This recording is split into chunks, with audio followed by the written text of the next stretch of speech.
Guys हम लोग देखेंगे कि अलजेब्रा में आप कैसा स्कोर कर सकते हैं। मैं 3 टाइप बताऊंगा, एक जो अच्छे बच्चे हैं जो 75 ऊपर 85 ऊपर लेके आ सकते हैं, एक जो है 60-50 के रेंज में, और एक जो 50 जो बिल्कुल भी नहीं पढ़े वो भी कैसा पास हो सकते हैं। देखो यहाँ पर तो जब पहले हम ये टोटल विद ऑप्शन देखते हैं तो 12 और 12 कितना हो जाता है 36 और 8 कितना होता है 44 होता है। 44 और 8 कितना होता है 52 और ये कितना होता है 60।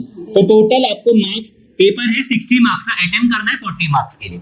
अब जो पूरा पढ़ते हैं वो तो पूरा ही पढ़ेंगे और उनको पूरा अटेम्प्ट करना है, और पूरा मतलब विद ऑप्शन रहेगा वहां पर, ऐसा नहीं कि 60 का 60 अटेम्प्ट करना है। जो आपको आंसर अच्छे से आता है वो आप पहला अटेम्प्ट कर लेंगे। ये हो गई उनकी बात। अब जो एक चैप्टर नहीं करना चाहते, जो एक चैप्टर नहीं करना चाहते, हो सकता है कि मोस्ट प्रोबेबली जो है फाइनेंशियल प्लानिंग लोग जो है नहीं करते, नहीं प्रीफर करते, तो अगर हम इसमें से 8 मार्क्स निकाल देते, कितना मार्क्स निकालते हैं 8, तो अगर आप 60 में से 8 मार्क्स निकालोगे तो आपको क्या मिल जाएगा 52। तो 52 मार्क्स का भी आप अटेम्प्ट कर सकते हो, और 52 का अटेम्प्ट करें तो लाजिम है कि आप 40 भी ला सकते हो। तो ये आप इतना कर सकते हो। अब दूसरा बच्चा जो 2 चैप्टर छोड़ के चले गया, तो समझो हाँ एक 8 मार्क का चैप्टर छोड़ दिया और दूसरा समझो उसने क्वाड्रेटिक इक्वेशन छोड़ दिया।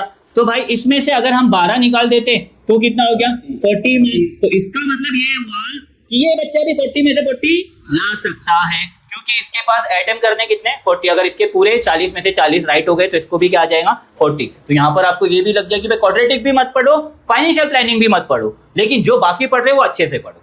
ये शर्त है इसमें, ऐसा नहीं कि बाकी का इसमें से कुछ इसमें से कुछ इसमें से कुछ। फिर होता क्या है जो एग्जाम में हम पढ़े वो आया ही नहीं। वो आया इसलिए नहीं क्योंकि तुमने सब में आधा आधा पढ़ा। पढ़ना है तो पूरा चैप्टर पढ़ो, वरना ना पढ़ो।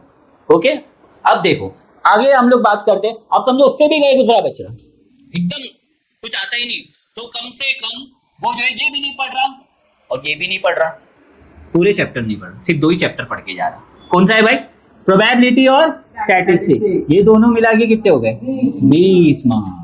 तो 20 मार्क तो पास है ना भाई। 40 में से 20 मार्क क्या रहेगा 50 में से तो 18 पासिंग है, 40 में से समझो 15 पासिंग है, 14 रहेगा, 15 पकड़ के चलो ठीक है। 14 में से 15, तो ये 20 मार्क का अटेम्प्ट करेगा तो भी कम से कम 15 तो लाना ही चाहिए भाई। मीन आ गया, मीडियन हो गया, मोड हो गया, आर्ट्स हो गया, डाइस हो गया, कम से कम पूरे साल में तो इतना तो पढ़ा होगा, तो भी ये क्या हो जाएगा पास हो जाएगा।